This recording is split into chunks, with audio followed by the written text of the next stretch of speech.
This week's podcast is brought to you by Avast, a global leader in digital security and family safety solutions for network operators and their customers. We live in a truly digital world. Today's consumers don't care whether they're connected on their home Wi-Fi, at the mall, or on the beach. They expect their providers to protect their online lives at all times. Avast has over 15 years of experience delivering award-winning security solutions to network operators around the world. With over 435 million users globally, their advanced AI security leverages threat data from the world's largest consumer threat detection network. AI-based security is deployed at the device, router, and 5G edge network to provide a comprehensive and fully converged solution for all devices. Consumers enjoy peace of mind wherever they go and however they connect. Work with Avast to enable a simple, single solution to the complex, connected world of tomorrow. Learn more at avast.com/partners. That's avast.com/partners.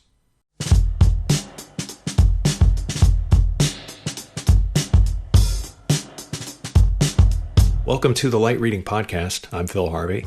And on the podcast today, I'm joined by Iain Morris. He's Light Reading's international editor, and he's been covering Huawei and the latest measures that the U.S. is taking to try and restrict Huawei's ability to get U.S. technology, not just in the United States, but apparently all over the world.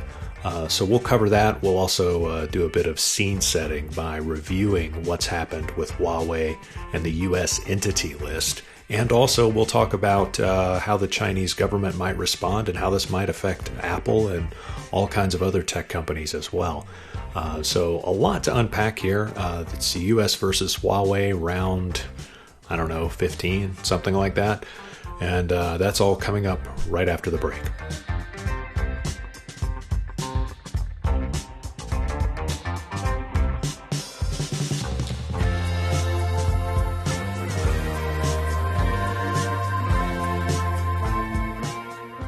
We're here with Iain Morris in the UK. Iain, how's it going? Good, thanks, Phil. Yeah, how are you? Doing well. I'm still socially distancing, even more so than usual. I have to always add that in for people who know me. They understand that I was never a big handshake guy anyway, so this is all just fine for me. Yeah, I'm used to seeing the same members of my family excessively and no one else. So, it's all just rolling into one long day, really. It's right. Yeah, that is true. But we still do have, thankfully with the market and people making announcements, we still do have a news cycle of some semblance, and Huawei is back in our news cycle. So, I guess I have to go back to... I want to ask you about what's happened lately, but let me go back for a minute and start off with this, for several years now, for a couple of years at least, Huawei's been labeled as a threat to national security in the U.S. As far as we know, the government hasn't produced a smoking gun. They've always tried to link telecom gear to somehow allowing the Chinese government to spy on citizens, U.S. citizens. And that's been at the center of the argument for a while. Back in May of last year, President Trump put an executive order out where he allowed the Commerce Secretary to ban the import of services from any companies that have ties to foreign governments that are perceived as dangerous to the U.S. So the Commerce Department did that. They essentially added Huawei to what's called the entity list. That made it difficult for U.S. companies to do business with Huawei. But what U.S. companies quickly figured out was that, as long as our manufacturing facilities that we're buying, where we're supplying parts to Huawei, as long as they're not physically located in the U.S., they can still apply for exemptions and do transactions to get gear to Huawei. So they continued to supply gear to Huawei, and Huawei just kept right on kicking ass. In the 5G market and all over the world. That brings us to roughly to now. First of all, did I miss anything major? And second of all, what's been the latest? I think no, it's a good update. I think it's look, they've basically found loopholes in those original export administration regulations. I think they call them. They have had some effect. I mean, they basically have put a number on it. Actually, they say it's about 12 billion in revenues, and mainly at the Mm. handset business. Because one thing it's done is it's prevented them from being able to use Google mobile services, so they can still Right. use a sort of basic version of Android, but they can't use Google's kind of package of software that's based around this more sophisticated sort of stuff and applications. And that's driven them to kind of try and develop an alternative. But in the meantime, it's had an impact on the handset business. So they say about 10 billion in revenues has gone on that side of things. And then I'm Mm. guessing 2 billion in the enterprise and the carrier business. I mean, they still grew really impressively last year, but there's obviously been a huge slowdown in the second half of the year. So I think their 2019 revenues are up by about 19%. Mm.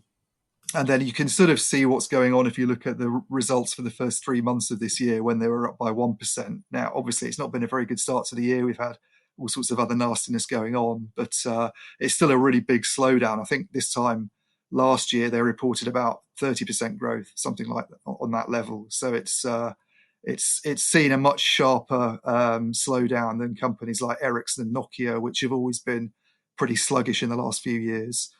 Yeah. What's happened today, which there were some reports going around that the US authorities were going to adapt these EAR rules, these export administration regulations, and toughen them up essentially.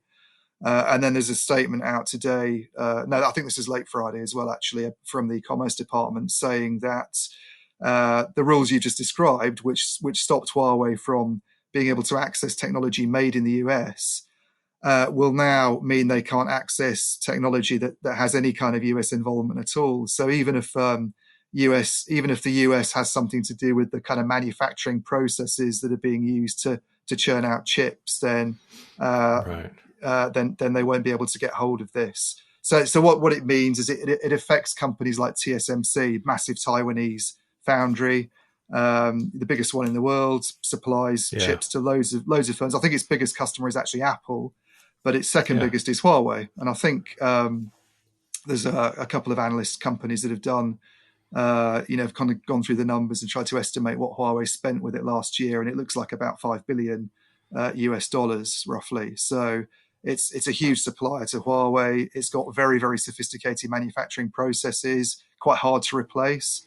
Hmm. And the alternatives aren't really great for them. Apparently, there's a couple of Chinese companies. One's called SMIC, but it doesn't look ideal because its processes just aren't quite as sophisticated. They can't handle some of the things that Huawei wants. So it's in if this is implemented to the fullest, letter of the rules, then it puts Huawei in a really, really difficult situation.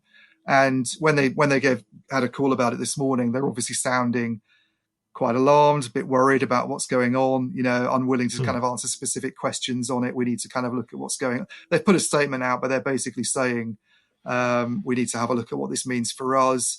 And then there's a lot of the usual kind of comments about we think this is going to have a major impact on the industry as a whole. The US will feel the consequences of this. And I mean, there's obviously sort of veiled. You could if you're a US opponent of Huawei, you could say, oh, they're rattling the saber, they're trying to threaten us, but they do have a point. I mean, this is all going Yeah. into a very kind of dark place, really, and I think Huawei is going to probably suffer in the short term, but in the long term, it's hard to see really who wins. You can see the Chinese government, for instance, responding to what the US is doing with its own restrictions, with some of its own sanctions, and they might not even be Right. technology focused. They could do things like currency devaluation. They could look at Yeah. agriculture. So there's all sorts of dark places that it can go to, and I just kind of sense. I mean, the worst case scenario for me for Huawei is that it leads to something that's been happening anyway. Really, I think the sort of balkanization of the industry. Yeah. The end of globalization. I mean, it's not just a telecom story now; it's actually Right. an economic story. But you see Huawei perhaps retreat to its domestic market, and some friendly Asian and African countries. It shrinks, perhaps, has to lay people off. It struggles to get hold of advanced technology. But at the end of the day, the Chinese market is extremely big. Yeah. They're still responsible for about 60% of Huawei's total revenues. You take that alone, it still makes them a lot bigger than most of their rivals. And I just kind of sense that in the long run, they will adapt. They'll eventually overcome this. I mean, it's not going to be as easy for them to bounce back from this one as it was from the stuff that was going on last year, which had already Right. prompted them to pump a lot of money. I think a lot more money into R&D. They've done a lot of inventory stockpiling. This is a harder one to deal with, but I think in the long run they will. And then there's a question: where's it really got anyone? Yeah. I guess maybe the US aim is to shut Huawei out of Western markets, and and to kind of lock it out of European countries that are deemed to be allies. Maybe there'll be some.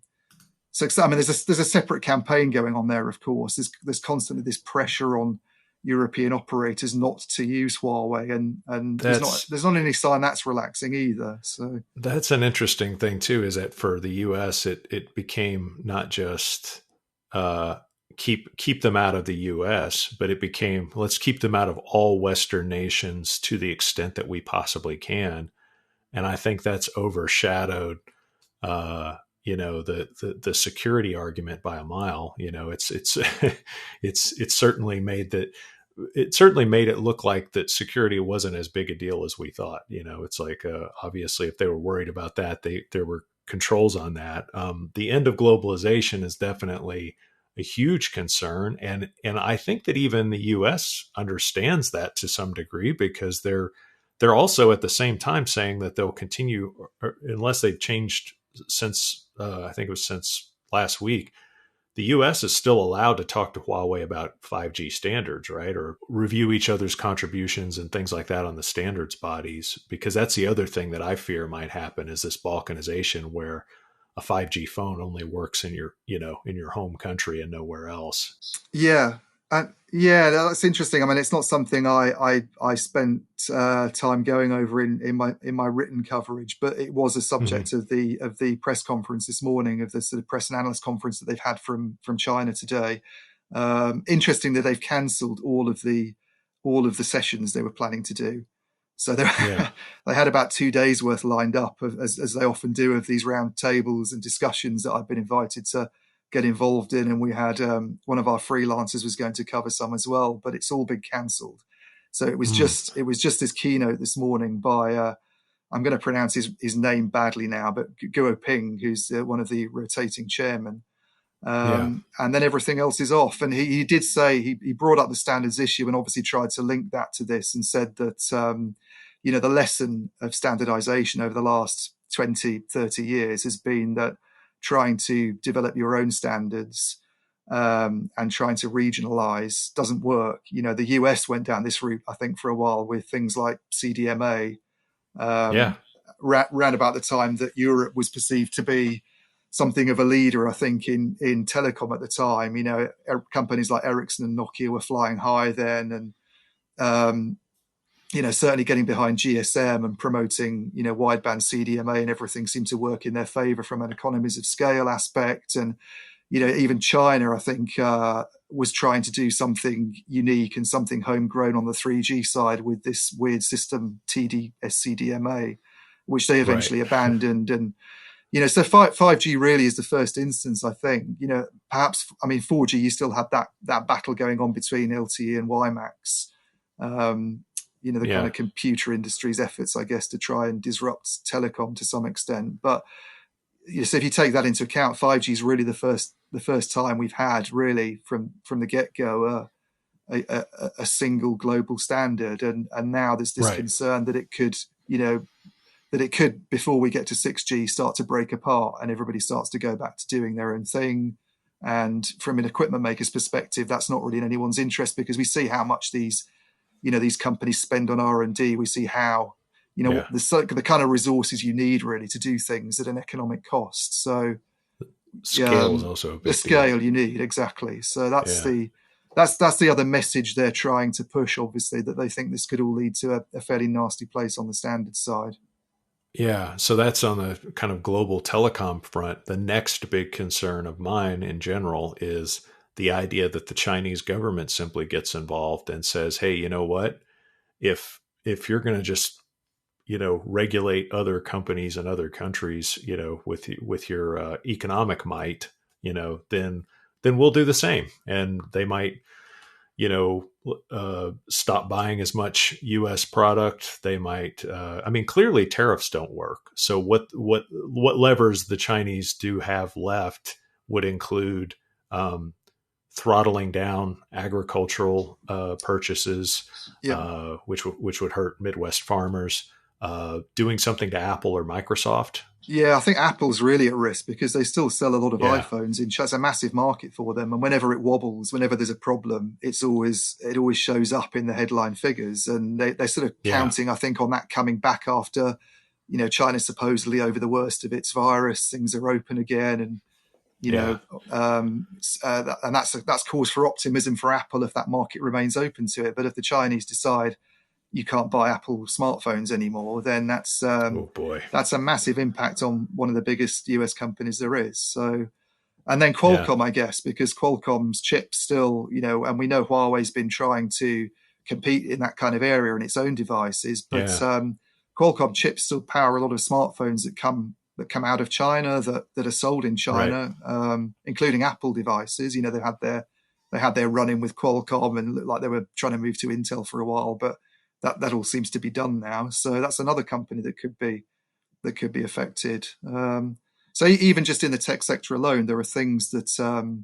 the Chinese could do to cause a lot of pain. And then if you look at it beyond the tech sector, it's obviously massive, and it's not just the US that's at risk. I think this is a factor with Europe as well, and one of the reasons perhaps European governments and operators have been reluctant to move away from Huawei, even though they've come up under a lot of US pressure to do that. You look at Germany, where Huawei is everywhere, it seems, in the networks, and yeah, Germany is a massive supplier to the Chinese market in terms of things like machine tooling equipment and automotive parts and cars generally. So there are little all sorts of chocolates. ways they could, yeah, exactly, yeah.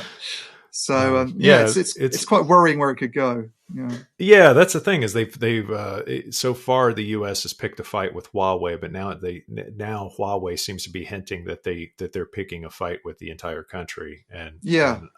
that's going to be yeah. We'll wait and see where that goes. I don't really I know at mean, this one thing I point. found interesting when this first happened in May, what you were talking about to begin with, Phil, with the original Yeah, export administration regulations, is that Huawei's and the Chinese government's response was quite subdued. I thought they didn't. There was no sort of, yeah, and people sort of said, well, China's playing the long game. They're not going to respond in a sort of panicky way, and they don't want to get drawn into that game that Trump's trying to play, and they're going to be more considered about this. And perhaps perhaps they saw the loopholes immediately. I don't know, but yeah, perhaps they realized it wasn't going to be as bad as everybody thought. Whereas this really does seem to be on a different level. The kind of conversation that's taking place around it is much more is much more panicked. I think there's a kind of yeah. recognition that it could really hurt this time. So I think um, they delayed and they've made delayed getting it. technology inconvenient before, and now they've actually threatened to cut it off. And Yeah, that's the difference. Is it's like before they just gave them a paperwork headache and maybe some additional uh, you know shipping cycles to catch up and that sort of thing. And like, but the other thing that we've done with Huawei, or the U.S. has done with Huawei in terms of its opposition or sort of harassing them about security things and imposing restrictions, is that we've encouraged the Chinese to really invest in making Huawei completely self-sufficient. yeah, The Google Apps example is a great one because yeah, their user experience probably sucks now that they don't have Google and how all the applications work together and work with cloud services. But they will figure out something, you know, yeah. and they'll continue to improve on it. And then they'll every year that goes by, they'll need Google a little bit less every year. And they've got a lot of developers working on that. Anyway, I can't remember the name of their own system. I mean, it's HMS, but the H doesn't stand for Huawei. It's something else. But they have something like 1.3 million developers at the moment working on that. So that ecosystem they're trying to obviously grow that and take it somewhere. And they can always fall back on the fact that, as we were saying earlier, the Chinese market itself is just so big that it almost doesn't matter to some extent, if you do get shut out of other parts of the world when you've got a market of 1 billion people. And I mean, how many 5G base stations are they trying to build this year? It's crazy. It's something like 500,000. Yeah. And I read we wrote some stories recently about T-Mobile in the US and what they're doing with 5G, and their target, I think, for cell sites is about 85,000 after the merger with Sprint. So it's the spending, the amount of spending that happens. So this is why the Western companies are so eager to be in that market. And even with a small share, Ericsson's all of a sudden really bullish about this year. And everybody's saying, why is Ericsson feeling bullish about this year with everything that's going on? And it's simply because it's grown its market share in China by something like 1.5% to have an 11.5% share. And that's enough for it to be optimistic that revenues are going to do fairly well, it seems, because Europe's going to struggle this year. I mean, we don't really know about the US. The operators are still sounding quite bullish about rollout, but a lot of it's just based on what's happening in China. Yeah, so it's definitely. I mean, it's a huge market, and one that the more it becomes self-sufficient, the less it needs U.S. and European technology or those associations. The worse off the global economy is, I think.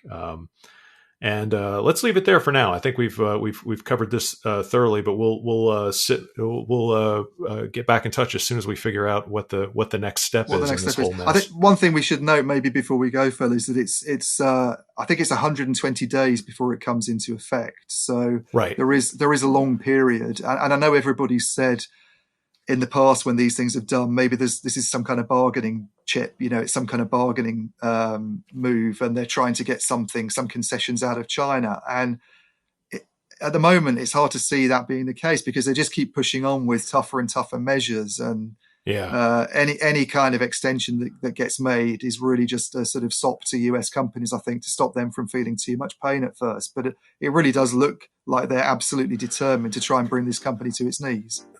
Yeah, they've done the different. This is the difference between before they were saber rattling. Now they're actually jabbing them with sticks, and this is it's a mark, definitely a difference. Yep. All right, Iain. Thanks very much. Okay. Thanks, Phil.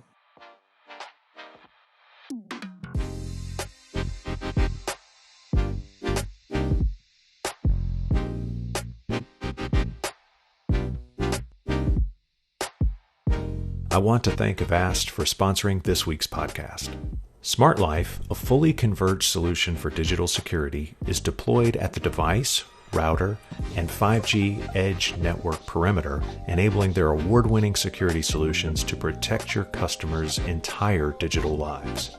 Together, Avast and partners can build products and services people can trust and will keep coming back to. Let Avast help you build a safer digital world for your customers. Discover more at avast.com/partners. That's avast.com/partners. That is it. That's our show. Thanks so much to Iain Morris for his time and insights today. Thanks to Tian Fu, our producer, for making us sound so good even when we don't. And thank you, dear listener. Please do tell a friend to subscribe. And thanks for listening to the Light Reading Podcast.